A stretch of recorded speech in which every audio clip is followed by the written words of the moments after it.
Hi students, education Araria की team की ओर से आप सबों का स्वागत है। मैं गणित शिक्षक निरंजन कुमार। तो आज हमारा टॉपिक है मेंसुरेशन, जिसे हम लोग हिंदी में क्षेत्रमिति बोलते हैं। तो क्षेत्रमिति पे हम लोग बात करेंगे। उसमें भी हमारा आज मेन टॉपिक है आपका सॉलिड फिगर के पृष्ठीय क्षेत्रफल और आयतन। लेकिन हम लोग वर्ड मेंसुरेशन से स्टार्ट करेंगे। आप पूरे मेंसुरेशन को देख लीजिए तो दो भाग में हम बांट सकते हैं। एक हमारा प्लेन फिगर और दूसरा हमारा है सॉलिड फिगर। अगर हम प्लेन फिगर का सेंस है हमारा कि वैसा फिगर जो टू डायमेंशनल हो। टू डायमेंशन का अर्थ है कि प्लेन फिगर में हमने ऑल टाइप्स ऑफ क्वाड्रिलेटरल देखा है, जितने भी तरह के चतुर्भुज है, चाहे हम आयत की बात करें या हम वर्ग की बात करें, जितने भी तरह के ट्रायंगल्स हैं, चाहे हम समबाहु त्रिभुज की बात करें, इक्विलैटरल ट्रायंगल, या समद्विबाहु आइसोसेलेस ट्रायंगल की बात करें, या हम लोग एस्केलन ट्रायंगल विषमबाहु त्रिभुज की बात करें, ये सारा का सारा फिगर हमारा क्या है, ये टू डायमेंशनल है। इसमें आप कहीं देखोगे कि या तो इसमें लेंथ ब्रेथ है या ब्रेथ और आपका बेस और हाइट है, ट्रायंगल के केस में ये है। लेकिन अगर हम सॉलिड फिगर की बात करें तो इसमें हम लोग जितने मतलब लेंथ ब्रेथ और हाइट तीन डायमेंशन की बात करते हैं। इसका पृष्ठीय क्षेत्रफल हमें जानना है और इसका आयतन निकालना है। दूसरा मजेदार बात है कि फॉर्मूला रटना नहीं है, समझना है। एक बार जब आप उन चीजों को समझ जाओगे तो आपके दिमाग में सब दिन के लिए वो सेट कर जाएगा। तो सॉलिड फिगर में हम पहला फिगर उठाते हैं और वो हमारा है क्यूबॉइड। ये फिगर है हमारा क्यूबॉइड, जिसे हम लोग हिंदी में घनाभ बोलते हैं। घनाभ के विषय में शुरू में हम लोग जानेंगे कि क्यूबॉइड एक्चुअली कैसे बनता है। तो क्यूबॉइड के सेंस में हम लोग बोलेंगे कि cuboid is the combination of rectangular surfaces. घनाभ जो है वो आयताकार सतहों को मिलाने से बनता है। अगर हम घनाभ की आकृति की बात करें तो आप इसे ध्यान से देखना। ये एक आयत हम लोगों ने लिया और एक हम लोगों ने दूसरा आयत लिया। ये दूसरा आयत लिया और इसके शीर्ष को हम लोगों ने मिला दिया। तो ये जो थ्री डायमेंशनल फिगर आपको दिख रहा है, ये आप कह सकते हो कि ये हमारा घनाभ है। घनाभ में इसका अपना लेंथ होगा, इसका ब्रेथ होगा और इसका हाइट होगा, जिसे हम लोग कह सकते हैं ये लंबाई, चौड़ाई और ऊंचाई ये होता है।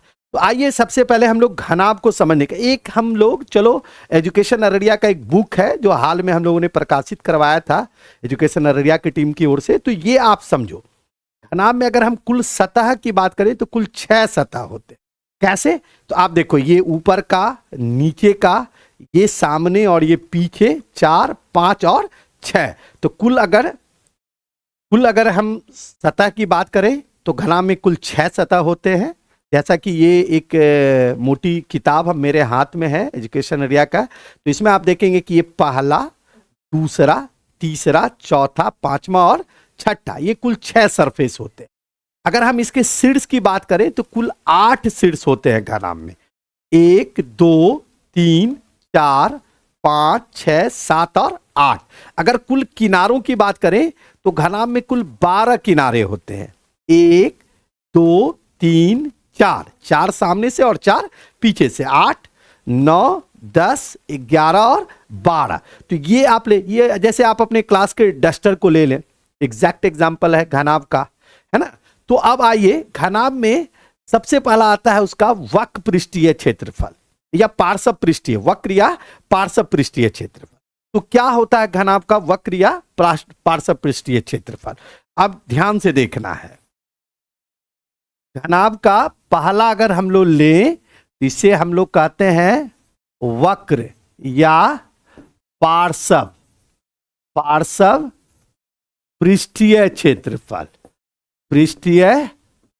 क्षेत्रफल, या जिसे हम लोग अंग्रेजी में बोलते हैं lateral either curved surface area. तो ये आपका हो जाता है 2 × L + B × H square units. तो हम लोग अगर घनाभ का पार्श्व या वक्र पृष्ठीय क्षेत्रफल कहें तो वो होता है 2 into L plus B into H. पार्श्व पृष्ठीय क्षेत्रफल का अर्थ है कि आप इसके टॉप के एरिया को छोड़ दो और इसके बॉटम के एरिया को छोड़ दो, बाकी क्या बच रहा है, 4 दीवार है, 4 वॉल्स है। तो अब आप इसके एरिया को डिस्कस कीजिए। तो ये हमारा क्या है, यहाँ पे लेंथ है और ये हाइट है, तो एल एच हो गया। फिर सामने से एल एच हो गया तो 2 एल एच हो गया। इसके हाइट को लेंगे आप, इस रेक्टेंगुलर सरफेस के एरिया को लेंगे, तो ये हमारा यहाँ से यहाँ बी और एच हो गया, तो 2BH और 2LH। तो आप देखो यहाँ 2 हम लोग कॉमन लेते हैं, एच कॉमन लेते हैं, तो 2 into L plus B into H. हम इसे कह सकते हैं कि ये घनाभ का हमारा वक्र पृष्ठीय क्षेत्रफल। अगर कुल पृष्ठीय क्षेत्रफल की बात करें तो हम टॉप और बॉटम के एरिया को लाके इसमें सिर्फ क्या कर देते हैं, हम ऐड कर देते हैं, उसमें हम जोड़ देते हैं। अगर हम लोग घनाभ के कुल पृष्ठीय क्षेत्रफल की बात करें, कुल पृष्ठीय क्षेत्रफल की बात करें तो अब हम लोग यहां लिखेंगे घनाभ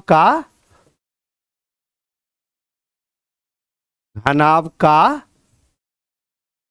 कुल पृष्ठीय क्षेत्रफल, कुल पृष्ठीय क्षेत्रफल, जिसे हम लोग शॉर्ट में कह सकते हैं TSA, टोटल सरफेस एरिया।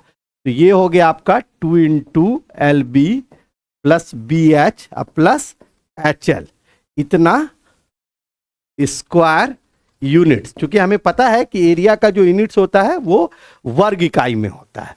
तो क्या किया इसमें हम लोगों ने, वक्र पृष्ठीय क्षेत्रफल में टॉप और बॉटम के एरिया को लाके क्या किया हम लोगों ने, ऐड कर दिया, ये जोड़ दिया। तो ये हमारा क्या बन गया, घनाभ का कुल पृष्ठीय क्षेत्रफल। अब है तीसरा है कि इसका अगर आयतन निकालना हो, वॉल्यूम आयतन निकालना हो घनाभ का, तो हम लोग क्या करते हैं, आपस में लेंथ, ब्रेथ और हाइट को मल्टीप्लाई कर देते हैं, क्यूबिक यूनिट्स है ना, घन इकाई। तो आयतन कैसे हम लोग निकालते हैं, घनाभ का LBH। तो हम फिर से इन बातों को रिपीट कर रहे हैं कि घनाभ में अगर आप कुल सतहों की संख्या की बात करेंगे तो ये 6 होता है, जैसा कि आप देख भी पा रहे हो, 1 2 3 4 5 और 6। कुल शीर्ष कितने होते हैं, तो कुल शीर्ष 8 शीर्ष होते हैं, ये हमारा शीर्ष कहलाता है। 1 2 3 4 5 6 7 8। कुल कितने किनारे होते हैं, तो कुल 12 किनारे होते हैं, 1 2 3 4, 4 सामने से और 4 पीछे से, 8 9 10 11 और 12। घनाभ का अगर हम लोग कर्ड सरफेस एरिया, वक्र या पार्श्व पृष्ठीय क्षेत्रफल की बात करें तो वो हमने बताया था आपको कि आप टॉप और बॉटम के एरिया को हटा दो, बाकी जो 4 वॉल्स के एरिया है वो हमारा उसका कहलाता है वक्र पृष्ठीय क्षेत्रफल। अगर हम लोग घनाभ का कुल पृष्ठीय क्षेत्रफल की बात करें तो ये टॉप और बॉटम के एरिया को लाके अगर हम ऐड कर देते हैं तो ये उसका बन जाता है कुल पृष्ठीय क्षेत्र। और अगर हम घनाभ के आयतन की बात करें तो वो हमारा हो जाता है उसके लंबाई, चौड़ाई और ऊंचाई, लेंथ, ब्रेथ, हाइट को आपस में मल्टीप्लाई करोगे तो उतना घन इकाई। एक और इंपॉर्टेंट फार्मूला जिससे रिलेटेड क्वेश्चन आ जाता है घनाभ में, कभी कभी उसके विकर्ण की लंबाई को पूछता है, डायगोनल। तो हम लोग डायगोनल निकालने के लिए क्या करते हैं, विकर्ण की बात करें तो यहां पे हो जाएगा diagonal, length of diagonal means कि इसके विकर्ण की लंबाई। तो ये हो जाता है √L² plus B² plus H², इतना यूनिट, ये हमारा इसका विकर्ण है। अब नेक्स्ट क्लास में हम लोग दूसरे फिगर को डिस्कस करेंगे। धन्यवाद।